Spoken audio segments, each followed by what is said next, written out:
ഒരു ഇമ്പോർട്ടൻ്റ് കാര്യം പറയാനാണ് ഈ വീഡിയോ ഞാൻ യൂസ് ചെയ്യുന്നത്. ഇലക്ട്രിക്കൽ ഇൻസ്പെക്ടറിലൊരു കാര്യം തന്നെയാണ്, ഡയറിയിൽ പറയുന്ന കാര്യം തന്നെയാണ്. അത് മാത്രമല്ല നമുക്ക് കോമൺ ആയിട്ടുള്ളൊരു കാര്യമാണ്.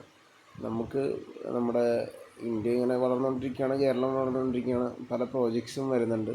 അപ്പോൾ OST സബ്സ്റ്റേഷനുകൾ, ഷോപ്പിംഗ് മോള്, ഫ്ലാറ്റ്, അങ്ങനെ നിറയെ വർക്കുകൾ എന്തായാലും നടക്കുന്നുണ്ട്.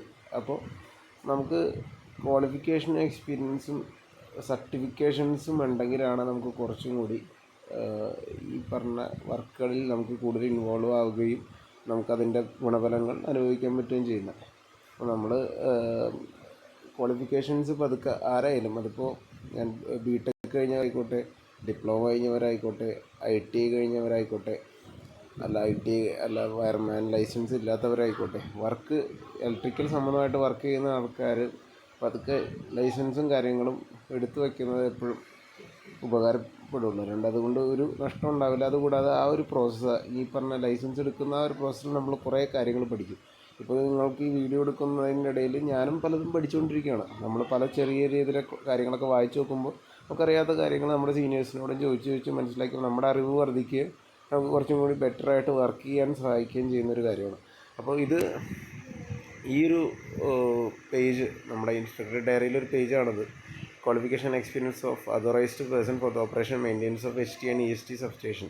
അപ്പോൾ HT എന്തൊക്കെയാണ് ഓൾറെഡി ഞാൻ വേറെ വീഡിയോയിൽ പറഞ്ഞിരുന്നു, വോൾട്ടേജ് ബേസ് ചെയ്ത് ഉള്ള കാര്യങ്ങൾ പറഞ്ഞിരുന്നു. അപ്പോൾ ജസ്റ്റ് മനസ്സിലാക്കുക, 11 kV 33 kV അതിന് മുകളിലും ഉള്ള സബ്സ്റ്റേഷനുകളെ പറ്റിയൊക്കെയാണ് പറയുന്നത്. അതിൽ വർക്ക് ചെയ്യാൻ ശരിക്കും അംഗീകാരമുള്ള ആൾക്കാർക്ക് എന്തൊക്കെ വേണ്ടേ എന്നാണ് പറയുന്നത്. In the separation of circular referred above, the guidelines are prescribed regarding the qualification and experience of authorized person, operation of maintenance of HT installation. അതായത് ഓരോ റൂൾസ് പ്രകാരം നിഷ്കർഷിക്കുന്ന ഇത് പ്രകാരമാണ് താഴെ പറയാൻ പോകുന്ന പോയിൻറ്റ്സ് പറഞ്ഞേക്കുന്നത് എന്നൊക്കെയാണ് പറയുന്നത്. അപ്പോൾ എന്താണെന്ന് മെയിൻ കാര്യത്തിലേക്ക് നമുക്ക് കിടക്കാം. HT സബ്സ്റ്റേഷൻ ഉണ്ട്, അവിടെ 250 kV ട്രാൻസ്ഫോമർ ഉണ്ടെങ്കിൽ അവിടെ വർക്ക് ചെയ്യാനുള്ള ആളുടെ അധികാരങ്ങൾ അല്ലെങ്കിൽ അവരുടെ ക്വാളിഫിക്കേഷൻ എന്തൊക്കെയാണെന്നാണ് ചോദിച്ചേക്കുന്നത്. അപ്പോൾ installation in this category shall be in charge of A person only minimum diploma in electrical engineering. അതായത് ഒരു എഞ്ചിനീയർ ഉണ്ടാവും അവിടെ. ആ എഞ്ചിനീയറുടെ ക്വാളിഫിക്കേഷൻ മിനിമം ഡിപ്ലോമ അല്ലെങ്കിൽ BTech BE bachelor of engineering ഏതെങ്കിലും ഒരെണ്ണം ഉണ്ടായിരിക്കണം. 3 വർഷത്തെ 4 വർഷത്തെ കോഴ്സ് ചെയ്ത് അവിടെ ആയിരിക്കണം. There shall be minimum of one electrician having NTC certificate, ITI IT certificate, wireman സർട്ടിഫിക്കറ്റോ അല്ലെങ്കിൽ ഈ പറഞ്ഞ ITI സർട്ടിഫിക്കറ്റ് അല്ലെങ്കിൽ വയർമാൻ പെർമിറ്റ്, മറ്റേ Kerala state licensing board issue ചെയ്ത വയർമാൻ പെർമിറ്റുള്ള ഒരാൾ നിർബന്ധമായിട്ട് throughout the working period അവിടെ ഉണ്ടായിരിക്കണം എന്നാണ് പറയുന്നത്. അപ്പോൾ അതൊന്ന്. ഇനി high tension installation with transformer capacity above 250 kV and up to and including 750. അപ്പോൾ 250 kV മുകളിലാണ്, എന്നാൽ 750-ൻ്റെ അകത്തുമാണ് വരുന്നതെങ്കിൽ എന്തൊക്കെയാണ് വേണ്ടതെന്ന് പറയുന്നത്.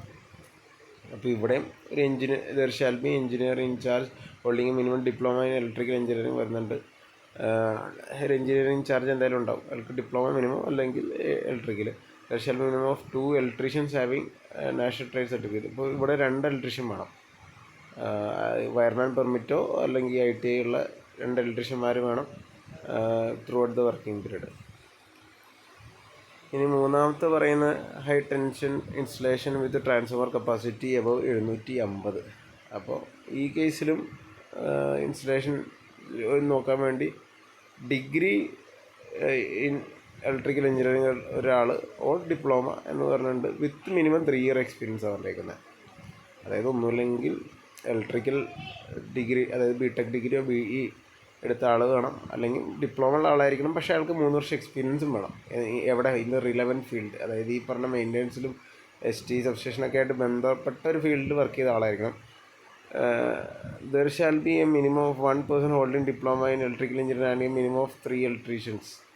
അപ്പം ഇതുകൂടാതെ താഴെ ഒരു സൂപ്പർവൈസറായിട്ടൊരു ഡിപ്ലോമക്കാരനും 3 ഇലക്ട്രീഷ്യന്മാരും വേണം. ഈ നേരത്തെ പറഞ്ഞ യോഗ്യതയുള്ള ഇലക്ട്രീഷ്യന്മാർ, ITI അല്ലെങ്കിൽ വയർമാൻ പെർമിറ്റുള്ള ആളോ ത്രൂ ഔട്ട് ദ വർക്കിന് വേണം. അല്ലെങ്കിൽ ത്രൂ ഔട്ട് ദിസ് മെയിൻ്റെനൻസിന് വേണം. Extra high tension installations. അപ്പോൾ ഈ കേസിൽ EST ഇൻസ്റ്റലേഷനിൽ പറയുന്ന കാര്യങ്ങൾ നമുക്ക് നോക്കാം എന്തൊക്കെയാണെന്നുള്ളത്. Degree holder in electrical engineering with 2 years of experience. അപ്പോൾ ESTയിൽ വരുമ്പോഴത്തേക്കും ഇലക്ട്രിക്കൽ എഞ്ചിനീയറിംഗിൽ ബിരുദമുള്ള ആളും അതുകൂടാതെ അയാൾക്ക് 2 വർഷം എക്സ്പീരിയൻസ് ഈ റിലവൻറ്റ് ഫീൽഡ് വേണം. അല്ലെങ്കിൽ ഡിപ്ലോമ ഉള്ള ആളാണെങ്കിൽ 5 വർഷം എക്സ്പീരിയൻസ് ഉള്ള ഒരാളെയാണ് ഇതിൽ സബ്സ്റ്റേഷൻ്റെ ഇൻചാർജായിട്ട് ഇടാൻ പോകുന്നത്. പിന്നെ അതുകൂടാതെ തൊട്ട് താഴെ ഇവരുടെ അണ്ടറിൽ degree holder in electrical engineering അല്ലെങ്കിൽ ഡിപ്ലോമ ഹോൾഡർ വിത്ത് 2 വർഷം എക്സ്പീരിയൻസ് ഉള്ള ആൾ വേണം കൂടെ ഉണ്ടാവാൻ. പിന്നെ ഒരു മിനിമം 5 ഇലക്ട്രീഷ്യനും ഈ വയർമാൻ പെർമിറ്റുള്ള ഇലക്ട്രീഷ്യന്മാരും ഇതിൻ്റെ അകത്ത് വേണമെന്നുള്ള കാര്യം ഇതിൻ്റെ കൂട്ടത്തിൽ പറയുന്നു. അത് സൈസ് ഓഫ് ദി ഇൻസ്റ്റലേഷൻ അനുസരിച്ച് ചിലപ്പോൾ അവർക്ക് കൂടുതൽ ആളെ വേണമെന്നൊക്കെ വെക്കാൻ അവർക്ക് പറയാം. ഓപ്പറേഷൻ മെയിൻ്റെനൻസും കാര്യങ്ങൾക്കൊക്കെ ആയിട്ട് ആളെ വയ്ക്കാൻ പറയാം.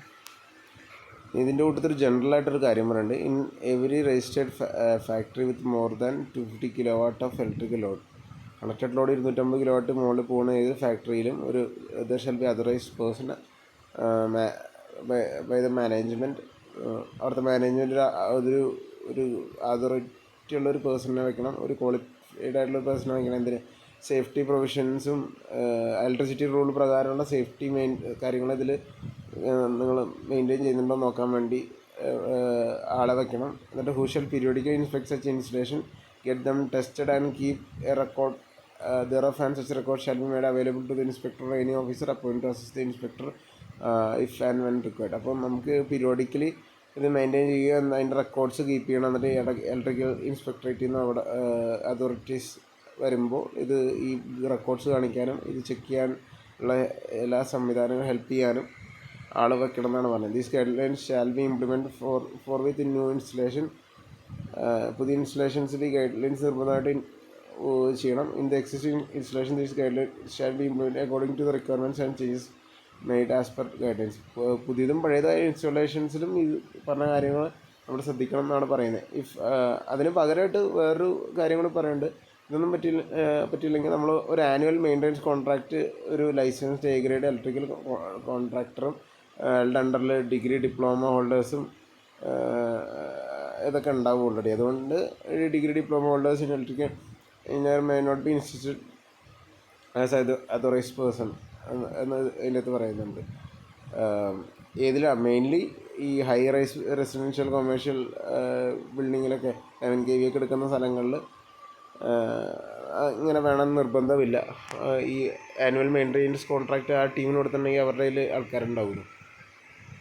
അപ്പോൾ അതാണ് പറയുന്നത്. പക്ഷേ അവിടുത്തെ ട്രാൻസ്ഫോമർ കപ്പാസിറ്റി ഒരു 500 kV അകത്ത് നിൽക്കണുണ്ടോ, അതിന് മുകളിലാണെങ്കിൽ എന്തായാലും ആളെ വെക്കേണ്ടി വരും. അപ്പോൾ ഇതിൽ മെയിൻ നമ്മൾ നോട്ട് ചെയ്യുന്ന റൂൾസ് ഇന്ത്യൻ ഇലക്ട്രിസിറ്റി റൂൾസും സെൻട്രൽ ഇലക്ട്രിക്കൽ അതോറിറ്റി ചെയ്യുന്ന റെഗുലേഷൻസൊക്കെയാണ് നോക്കേണ്ടത്, അത് പ്രകാരമുള്ളത്. അപ്പം നമ്മൾ ലൈസൻസ്ഡ് ആയി കഴിയുമ്പോഴത്തേക്കും ഒന്നുമില്ലെങ്കിൽ നമുക്ക് ഈ കോൺട്രാക്ടർമാരുടെ അണ്ടറിൽ നിൽക്കാനും അവരിങ്ങനെ ആനുവൽ മെയിൻ്റെനൻസ് കോൺട്രാക്റ്റ് എടുക്കുമ്പോൾ ആ ഒരു സൈറ്റുകളിലൊക്കെ വർക്ക് ചെയ്യാനും നമുക്ക് പറ്റും. അപ്പം ബേസിക്കലി നമ്മൾ റെക്കോർഡ്സ് മെയിൻറ്റെയിൻ ചെയ്യുക, നമുക്ക് ഇടയ്ക്ക് റെഗുലർ ഇൻസ്പെക്ഷൻസ് നമ്മുടെ അണ്ടറിൽ ഇലക്ട്രീഷ്യന്മാരുടെ അവരുടെ റെഗുലർ ഇൻസ്പെക്ഷൻസും ഒക്കെ ചെയ്ത് നമുക്ക് കാര്യങ്ങൾ കൊണ്ടുനടക്കാൻ പറ്റും. അപ്പോൾ ഈ ലൈസൻസ് എടുക്കുന്നതിൻ്റെ ഒരു ഗുണം എന്ന് പറഞ്ഞാൽ അതാണ്. ഇപ്പോൾ പല പല കമ്പനീസിലാണേലും B ക്ലാസ് ലൈസൻസ് എങ്കിലും അറ്റ്ലീസ്റ്റ് ഉണ്ടെങ്കിൽ നമുക്ക് ഒരു ലൈസൻസ് നിർബന്ധമായിട്ടും ചോദിക്കുന്നുണ്ട് പല മെയിൻ്റെനൻസ് കമ്പനികളിൽ.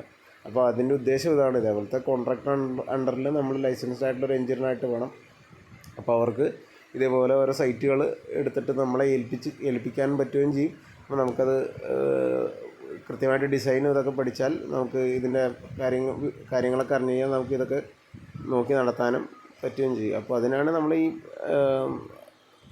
ഇങ്ങനത്തെ സർട്ടിഫിക്കേഷൻ എടുക്കുന്നത്. ഇപ്പോൾ ഇതിൽ കണ്ടല്ലോ, വയർമാൻ പെർമിറ്റ് ഉള്ളവർക്ക് ITI കഴിഞ്ഞവർക്ക് വയർമാൻ പെർമിറ്റ് ഉണ്ടെങ്കിൽ ആണ് ഇങ്ങനത്തെ ഇതിൽ വർക്ക് ചെയ്യാൻ സാധിക്കുക. അല്ലെങ്കിൽ നമ്മൾക്ക് ഇങ്ങനത്തെ ഇതിൽ ഒഫീഷ്യലി വർക്ക് ചെയ്യാനുള്ള ഒരു അധികാരം നമുക്ക് കിട്ടില്ല. അപ്പോൾ വയർമാൻ പെർമിറ്റുള്ള ഒരാളായിരിക്കും അങ്ങനെയുള്ള സ്ഥലങ്ങളിലേക്ക് പ്രിഫർ ചെയ്യുക. സോ അതൊക്കെയാണ് ഈ സർട്ടിഫിക്കേഷൻസ് എടുക്കുന്നതിൻ്റെ ഇമ്പോർട്ടൻസ്. അപ്പോൾ എല്ലാത്തിനും ഗവൺമെൻറ്റിന് ഒരു പ്രൊസീജിയറുണ്ട്. അപ്പോൾ ആ പ്രൊസീജിയറിലും മനസ്സിലാക്കുക. നിങ്ങൾ ഈ ഒരു ഫീൽഡിൽ മുമ്പോട്ട് പോകാൻ ഉദ്ദേശിക്കുന്ന ആൾക്കാർ എപ്പോഴും സർട്ടിഫിക്കേഷൻസും മുമ്പോട്ട് എടുത്തുകൊണ്ടേ ഇരിക്കുക. അതാണ് അതിൻ്റെ ഒരു രീതി.